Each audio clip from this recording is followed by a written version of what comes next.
Okay, my eyes open to the sight of stars peering down through the apartment skylight. At first, I rub my eyes, wondering if my vision is just spotty, but even after that, they remain. Damn, I really was wiped. How long was I out? With a groan, I ease myself upright and glance around. Though rationally I remember where I am, I still feel out of place waking up here, like it's part of a dream. There he is. Now, are you waking up, or is this zombie Stan rising from the grave? Seriously, you sleep like a corpse, dude. Not a twitch. Ugh, just been a long 24 hours. You know that. Not to mention someone made it worse by waking me at the ass crack of dawn this morning. Well, how could I know that you're such an incoherent grump when you wake up? Besides, if I hadn't done that, you wouldn't even have that nice couch to nap on. So quit grumbling. Yeah, I guess that's true. I shift into a sitting position and glance over at Victoria.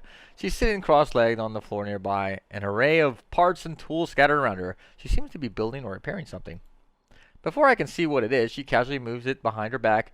I think about asking, but find myself more following a different train of thought. I think you're the weird one with all this energy after the day we've had. Where's it coming from? Don't tell me you gave yourself an atomic heart or something. No way. Miss me with that cyborg stuff. That'd be hard enough even with a well-funded team, much less operating on myself like some kind of back alley cyberpunk surgeon. Also, technically, a cybernetic heart wouldn't have anything to do with sleep, so... Yes, well, technically, actually, indubitably, you're too intellectually superior for sleep. Oh, shut up. I'm just used to it. A good 4-ish hours of rest and a jug of caffeine is all I need to keep my engines purring. Jesus. That's gotta catch up to you sooner or later, though, right? Maybe, but I've got all my chips on later. As for now...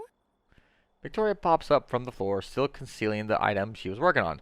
Briefly, she tries to sweep the remaining tools and parts under the coffee table with her feet. It doesn't really work, but I pretend not to notice. I hope you're feeling rested, because I've got something cool to show you. Come on. Victoria starts walking backwards, a spring in her step, and her hands hidden behind her back. She looks like she's fighting the urge to skip. You're making me nervous with all this enthusiasm. Is this some kind of prank? Oh, come on! Would I ever deceive you? Actually, don't answer that. Just get your butt over here. You'll like it. I promise. She beckons me over with one hand while the other continues to keep her surprise out of sight.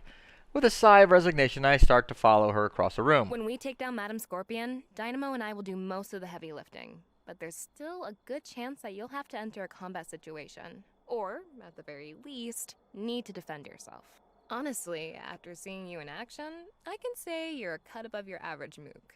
But this is going to be a lot tougher than you're used to. Mook. They'll have the numbers, and then there's Scorpion. We come to a stop in the apartment's home gym. It's padded floor beneath our feet. Is this leading to a sweet martial arts training montage? Because if so, I have a few suggestions for the soundtrack. What are your thoughts on synthwave post-punk? What, in a day?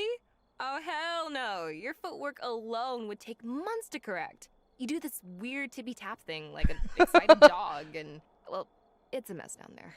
Sorry, that sounded too harsh. Yeah. What I mean is that we don't have the time to upgrade your It's a software. mess down there. So That sounds instead, awful. We're going to upgrade your hardware. Close your eyes. I have to do that. Yet another excuse to grab my butt. These are getting paper thin now. I've gotta tell you. Paper thin. Yeah, well, the excuses might be thin, but that ass sure isn't. Hey now. Ha! I knew it. I knew you were tempted. Can't blame you. I put a lot of work into it. By work, I mostly mean sitting on it, but sometimes I do a squat or two. Just shut up and close your eyes, doofus.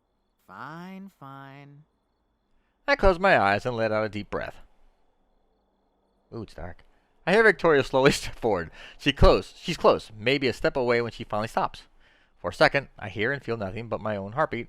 Then I feel her fingers graze the back of my left hand, hesitating just a moment before gently grabbing it and guiding it upward. Hold your hand out, just like this, alright? All right.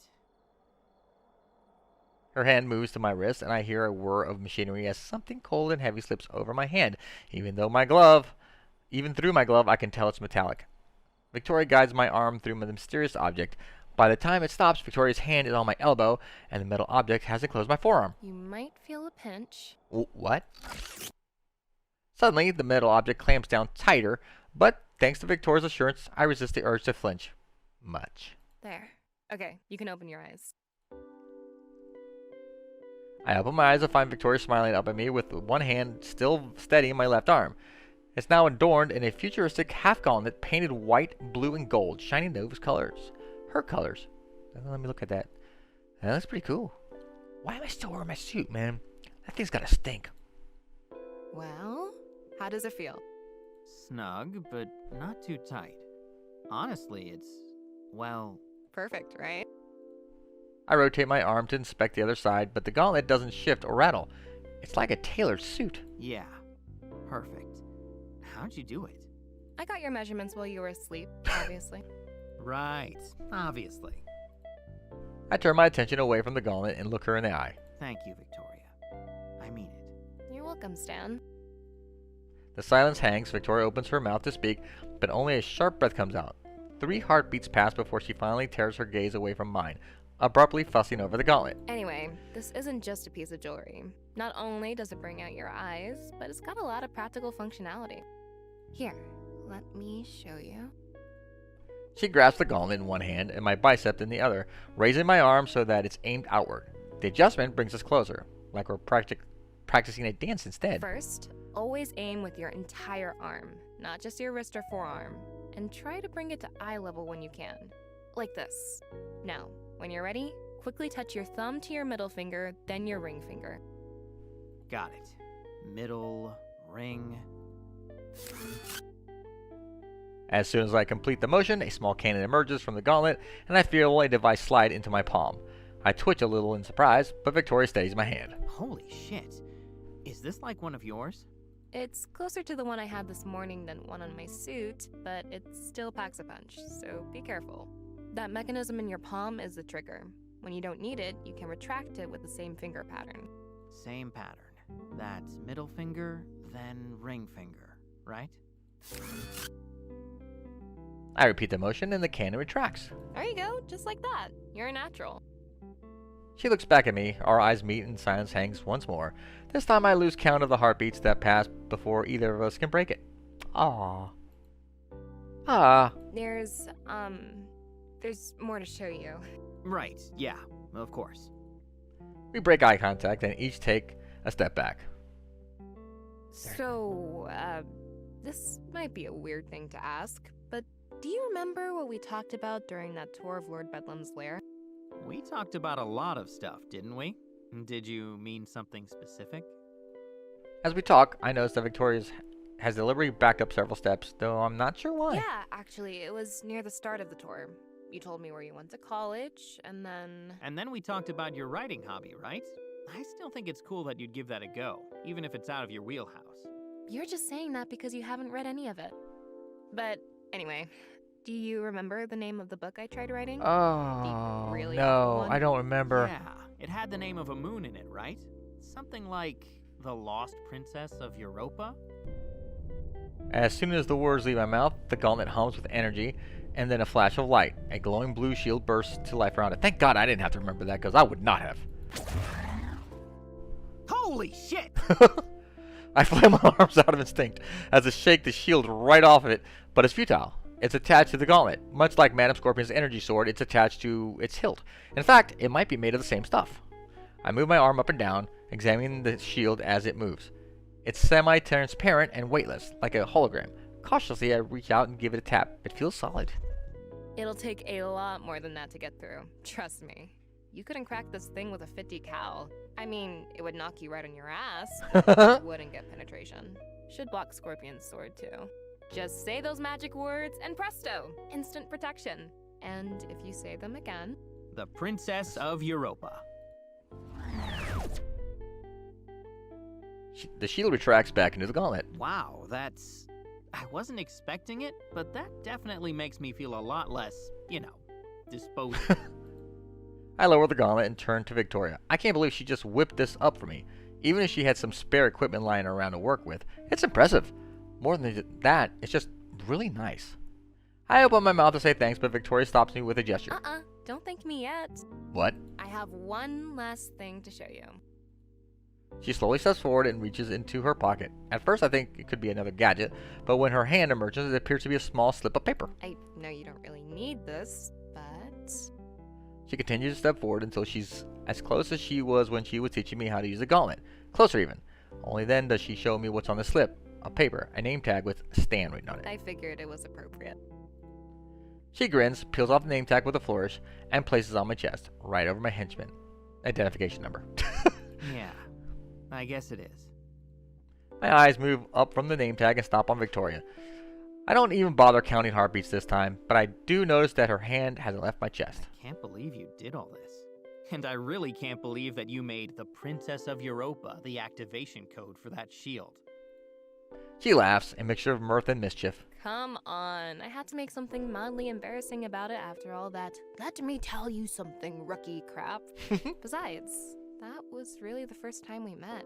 I mean, sure, we'd seen each other on the job, but that was when I felt like we met each other. The lack of tranquilizers helped. Well, sure, but I usually don't talk about my writing hobby, and not just because it's, well, embarrassingly bad. It's just personal. Something that's mine as much as a secret identity. It helped turn me into who I am. But for some reason, I felt like I could talk about it with you, and you'd understand. Like we... Oh, I'm gonna fuck this up. Sorry for the language, but I don't think I should say that. I don't want to be friends. That's a friend zone. Maybe we should leave it up to her.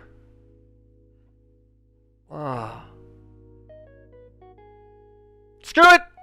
Like we have something special. Yeah, that's exactly Oh. it. Victory! Oh, Victoria. That's pretty good. You can thank me for the gifts now. Oh, I'm kissing her.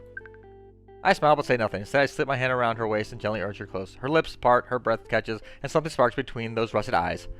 What little distance remains, we close together and our lips meet in the middle. Yeah! Score! My eyes shut as I revel in the feeling. It's magnetic. Like there's a jolt of electricity running through us that's pulling our bodies together, and we couldn't fight it if we wanted to. Even as my eyes open and we pull apart, I can feel its aftershock still pulsing through me. How's that for a thank you? It's a start. Once more, that magnetic energy begins to pull us together. Oh, wait. Suddenly, Victoria stops, pressing her hands against my chest and shaking her head. Whew. Okay, alright. Just, give me a second. Actually, a little more than a second. Sorry. Victoria gently pushes herself back, and I let her go, my hand falling to my side. Oh, sure. Of course. Victoria steps away, and we both take a deep breath. Shit, did I screw this up? Alright, okay. That was... wow. More than I expected. I hope that's a good wow. Sorry, my bad. I just felt something and... No, I felt it too. I wanted that. I still want it. Oh. She closes her eyes and takes another breath, and when her eyes open, there's a look that I recognize. That patented shiny Nova resolve. But for someone like me, my life isn't just about what I want. It hasn't been for years, and it may never be again. So I have to be careful about this kind of thing. I can't just jump in. And that's not me making an excuse. It's just... well, it's just how my life is. It's how I am. I need to pause and evaluate. Right, that does sound like you when you say it like that. Not that you'd ever know from your carefree, impulsive lifestyle. Seriously though, it's cool. I can pause for as long as you need. I'll even have a recap ready for when you get back. It won't be that long, I promise. This isn't me stopping anything. Yay! Like I said, it's a start. I want this. She grins mischievously and folds her hands behind her back, reluctantly sliding further away. But for tonight, why don't you try getting the hang of that gauntlet while I go prep for tomorrow? Ooh, I get to play with the toy. Okay. I wave the gauntlet around a little and shrug. I guess some practice would be good. I'd rather not blast my face off with this thing. I'd rather you didn't either. That would definitely affect our evaluation. A little bit. By now, Victoria has backed up all the way to the door to her bedroom. She reaches for the handle. Victoria, I wanted to. She smirks. I know. Good night, Stan. With that, she steps into her room and closes the door. I take a deep breath and rub my temple. Damn, she is something. I shake my head to get rid of the butterflies. Ball's in her court now. I just need to give her some space and maybe figure out how to use this gift of hers while I'm at it. Come on, Stan. Pull it together. You'll have all night to dream. Right now, you should get to work. And work I did, practicing my aim and wielding that gauntlet's shield until late into the night. Under normal circumstances, I probably wouldn't stay up so late, but the conversation I had with Victoria just keeps playing over and over in my head. Even after such a long day, her words and her smile power me forward with an energy I didn't know I had. I've got to get this right for her.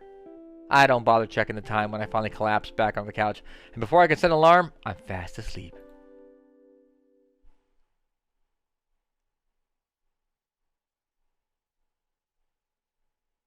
Holy crap. How long is this issue? Morning comes and the rosy fingers of dawn reach out and slap me right across the face. So despite my late night, I'm up early again. In hindsight, I really should have asked Victoria if her windows had any blinds. Luckily, my nap seems to have made up a difference. And by the time I've devoured another bowl of Hero-O's, and taken a shower, that's a terrible name, I find myself fully energized, not to mention a little less pungent. I pull the shirt Victoria left me over my head as I exit the bathroom. It's a lot more comfortable than my uniform, but I'm not sure why it says Postboy on it. Must be a brand. Hey, nice shirt. I jump in surprise, nearly tripping over myself as I turn to face Miss Dynamo, who is leaning against a nearby wall. Out of instinct, I take a cautious step backwards. Easy there, sunshine. No need to be so jumpy. I don't know. Isn't there? Because yesterday, well... What about yesterday?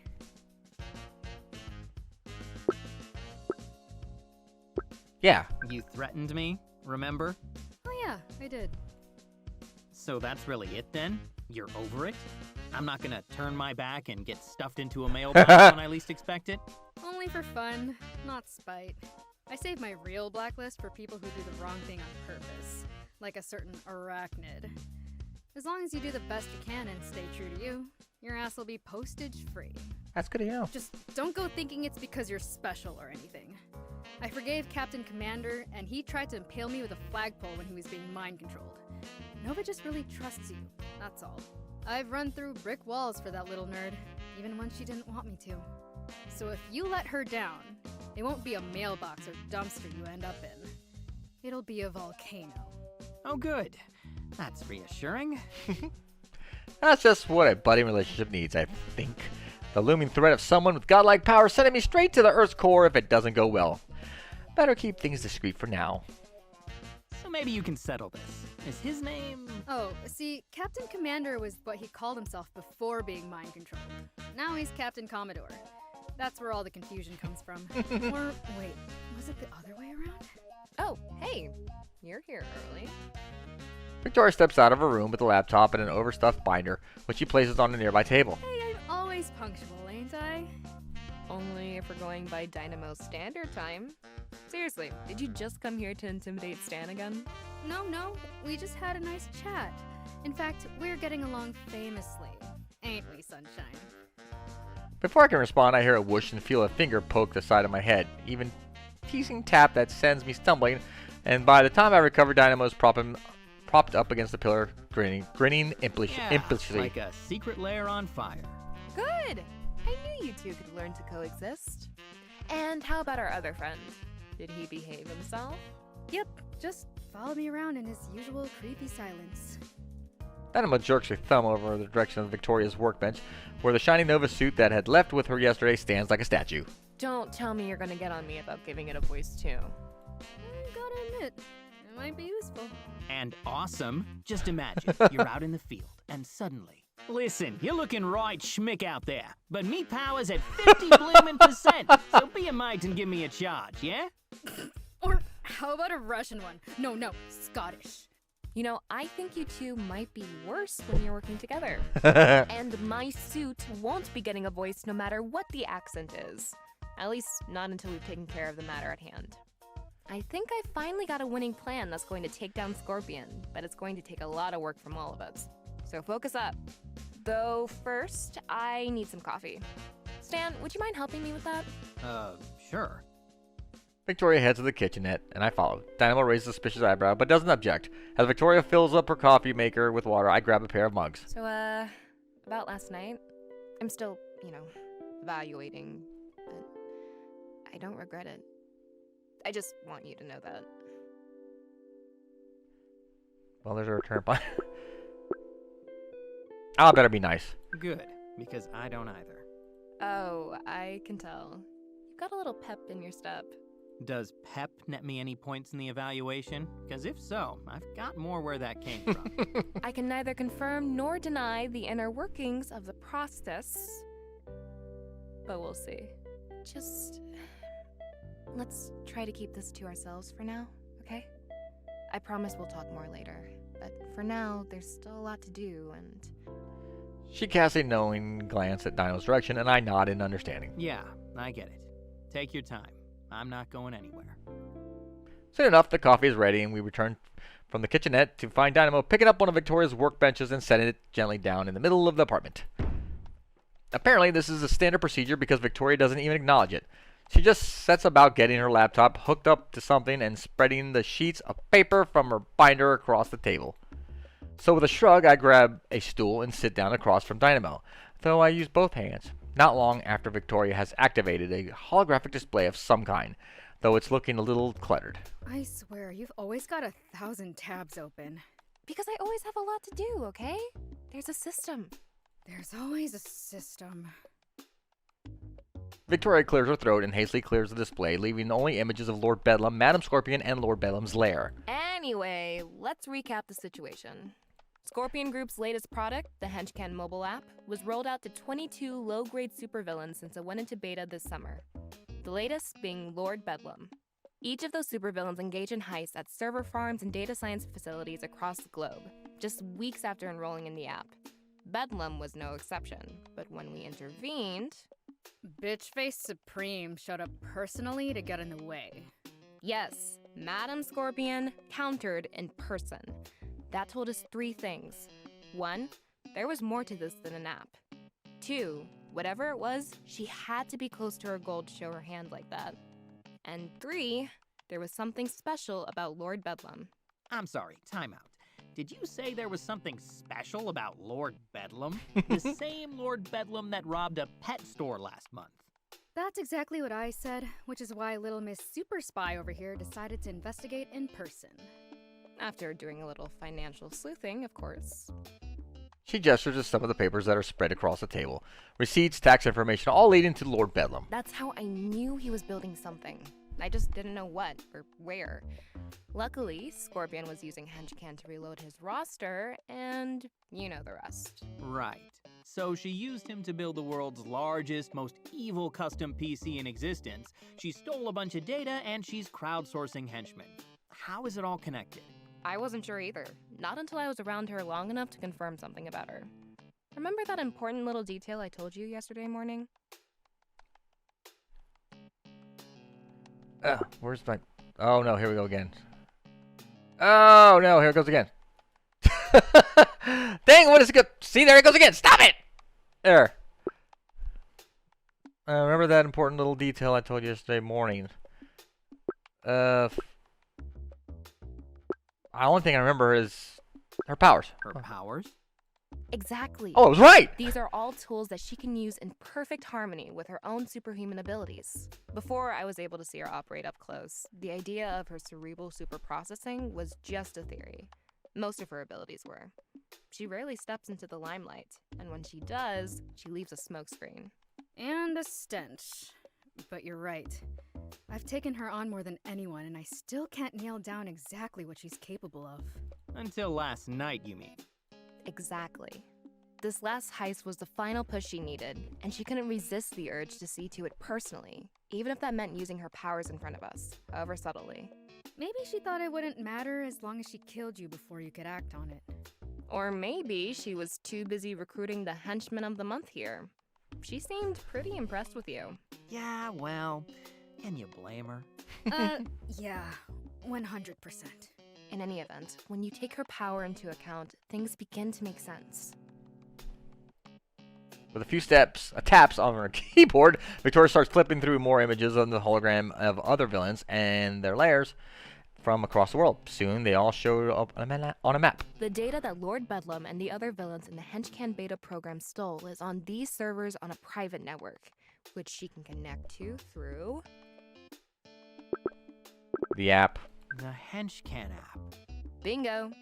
Not only does it give her a mercenary army of henchmen to use at will, it also gives her direct access to her network at thousands of locations around the world. As long as a phone with henchman installed is nearby, she can connect and put her cerebral superprocessing into overdrive. It'll be like she's a chess supercomputer on steroids. She'll be impossible to outmaneuver. Well, if we can't outsmart her, then we'll just have to overpower her. I'm not sure that'll be an option either. If she can make her calculations fast enough... Well, we can't let it come to that. That's why the three of us are putting a stop to it tomorrow. You mean the two of you are stopping it while I get you water bottles and orange slices? Look, I said I'd help, but this sounds nuts. And it's like I said when you asked why I became a henchman. I don't do well with big expectations. Sometimes on purpose, and sometimes, well, because I just can't live up to them. That does kind of suck. I don't see what I bring to the table here. If Scorpion's got all this going for her, what the hell can I do to help you stop her? I'm getting to that, but you really need to stop selling yourself short. To hell with expectations. I wouldn't be shining Nova if I just did what was expected of me. Being a superhero takes an independent spirit, and honestly, I think you have that. You're here because you chose to be, not because anyone ordered you to or it was what you were supposed to do, and that's exactly why you're able to help. All right. So, what sort of help am I providing then? Like I said, I'm getting to that. Victoria clears the holographic display and brings up a map of the secret lair. It's not complete, but it's accurate. She probably made it while she was undercover. If the escape hatch in the cafeteria isn't on any existing maps of the lair, then it's in her power's blind spot. That means she may not have found it yet. A dot appears in the cafeteria's loading bay, followed by the word Alpha. So, our Alpha team will enter there, but only after our Beta team has forcibly entered through a more visible entrance here.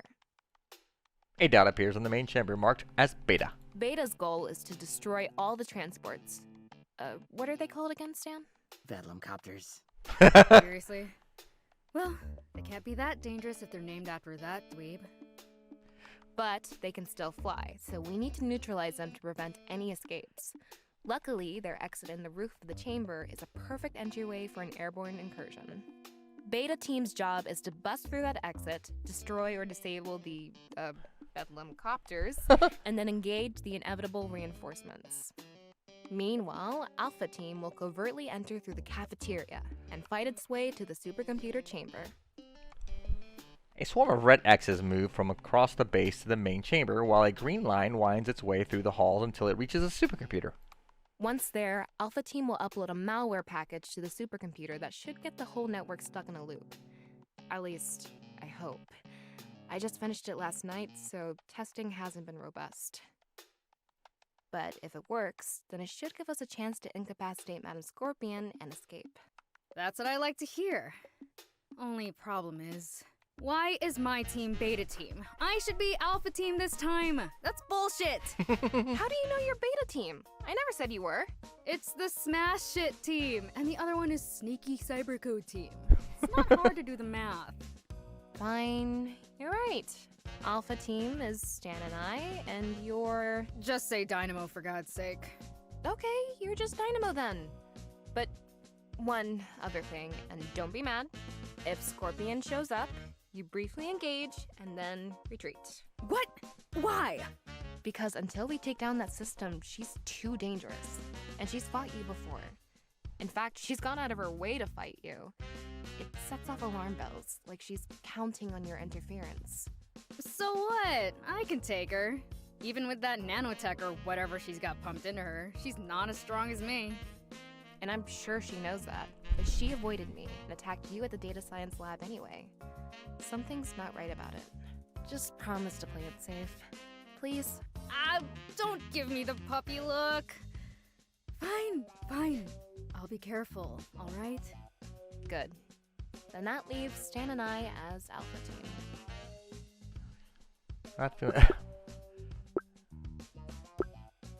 You know, I treat You yeah. really know how to treat a guy. Will dinner be before or after the raid on the supervillain hideout? Victoria suddenly tenses and shoots me a surprise look. Oh crap!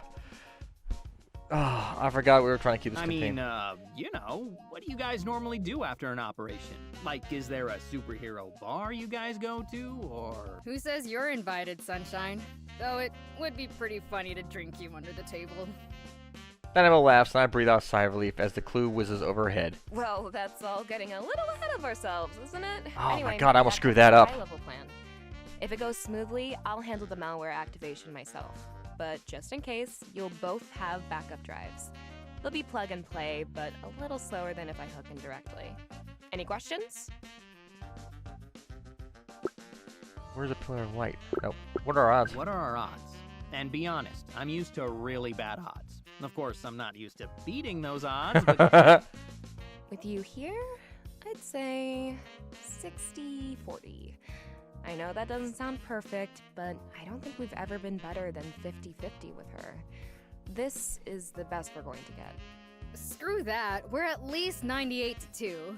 And I'm only giving her one of the two because of the whole computer brain thing. And how do I figure into those odds? You're the other one. Victoria is about to interject, but Dynamo quickly raises her hands. I'm kidding. You're a valued member of the team, Sunshine. Victoria shuts off the hologram and exhales before gesturing to the paper scattered across the table. Anyway, I printed out some additional intel for you guys to take a look at. I need to tune up Kepler, but just holler if anything else comes up. Homework? On printed paper? You're killing me, Victoria. And if you're not prepared, Scorpion might actually kill you, so quit whining. We leave from here at 5:35 tomorrow morning, so we don't have much time. But if we work together and follow the plan, I know we'll succeed. It's not exactly the Gettysburg Address, but something about Victoria's words motivates me all the same. And while Dynamo continues to protest, I find myself gathering up a few sheets and getting to work. Maybe it's the very fact that it's not the grand call to arms that I find so effective. I'm not being commanded into battle. I'm being talked to like an equal, and even though I know I'm really not. The three of us split off to different corners of the apartment, and time flies as we set about preparing. Victoria works quietly on her suit. I do my best to memorize her reports. Eventually, Miss Dynamo flies off. Ostensibly, it's to go on patrol for a while, to throw another red herring out there, but I don't think that fools Victoria. Based on how she shrugged it off, she probably expected it. Oh my God, this issue's never gonna end! When my eyes start to hurt from reading, I wash my stuff from cereal down my gullet and practice more with my gullet. Wait a minute. When my eyes start to hurt from reading, I wash my uniform, stuff some cereal down my gullet, and practice more with the gauntlet Victoria gave me while she puts her suit through the paces. Good Lord. When first the weightlessness of the shield threw my brain for a loop, but I'm getting... At first, the weightlessness of the shield threw my brain for a loop, but I'm getting the hang of it now. As much as I can get the hang of anything with all these butterflies in my stomach. Some of them are from what awaits me tomorrow, but the rest are blue, white, and gold. Should I say anything? No. I should give her time, and I meant it. Tomorrow's important. I shouldn't distract her with something like that. But tomorrow's uncertain, too. What if I embarrass myself or mess things up? And the electricity of the moment is gone. What if we get lost? And what if we've already lost it and I haven't realized it yet? What if... Jesus Christ! I jump, nearly smacking myself in the head with the shield as I turn to face the intruder, who turns out to be Victoria in her full shining Nova regalia. I let out a sigh of relief and verbally deactivate my shield. What's wrong? Having a painful flashback to the day we met? Something like that. Sorry, I was spaced out. Is it dark outside? When did that happen? Victoria's suits crack open and she steps out. She wipes a lock of her hair out of her eyes, stretches out her shoulders. Light catches a glint of sweat on her skin and that glint of whiskey in her eyes. I'm staring, I know, but this time I don't try to hide it. Still early, but you must really be in orbit if you missed the sun setting. Is something on your mind?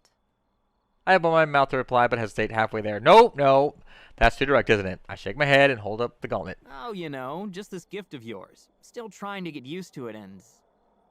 who am I kidding? I pull the gauntlet off and set it aside, taking a sharp breath as I turn to face Victoria. This time I don't stop myself. Victoria, Need a break? Good, me too. In fact, that's why I came to check on you. Before I can respond, she grabs my hand and pulls me forward. Wait, is she stepping back into the suit? Hold on, hold on. Let's get a breath of fresh air. Holy shit! Suddenly, my feet leave the ground and we're rocketing upwards. My eyes are forced closed as the cold night air whips across my face, and my stomach drops so fast as though it's been left behind entirely. Then, just when my heart feels like it can't beat any faster, the roar of the thrusters quiets and our pace slows, until at least it feels like we've come to a stop.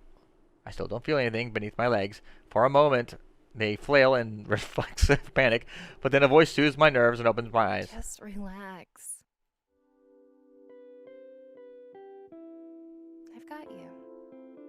You okay? Yeah, actually. Are you? You're looking, a little exposed. Of course I am. I'm still in the driver's seat. I just cracked the window a little. So you've done this before. Oh, hell no. This is a first. It does seem a little risky for you. Yeah, but I want to take risks with you. Really? I didn't notice that we pulled so close. Our lips meet, and all my senses are overwhelmed by that surge of electricity, even more potent than before. When at last we part, we don't need to speak. For a long moment, we just hold close to each other, floating silently among the stars. How romantic. It's peaceful up here. With you. It's beautiful, but it can't compare to you. You cornball. Cut it out. But I was just about to dust off my poetry skills. Oh, Victoria, I could compare thee to a twinkling star. I could drop you. Right now. Nah, you'd miss me too much. You'd catch me. Yeah, I would. I promise. Just as long as you promise to hold on to me. I will. Promise. Oh, Victoria, how shall I cling to thee? Let me count the ways. Oh my god, shut up. Still laughing, she leans in, and I happily oblige. And so we drift through the starry sky, filling the clouds with lightning for who knows how long. I can't say I've been keeping track. I've lost all concern for time. But I know that from the moment she took my hand to the moment we at last drift to sleep, entwined together in her bed, whoa, it will be a night that lasts forever for both of us. Holy crap and a cracker.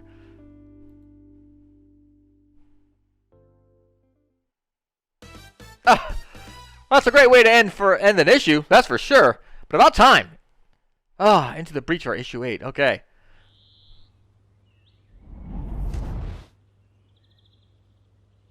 Okay. Look at that! The ground didn't even crack. I told you I could do a stealth dive from that height. Great. Okay, we're stopping here. Holy crap. Damn, this was a long-ass issue. 2 parts. 2 freaking parts I had to do it because it was too damn long. But a great ending to that issue. Yeah, all right. Bow, chicka, bow, bow. So, and don't tell me you don't know what that means. You know damn well what that means. So anyways, guys, thank you very much for watching. I do appreciate it. I'm sorry for the length of that issue. It was, good lord, that was long.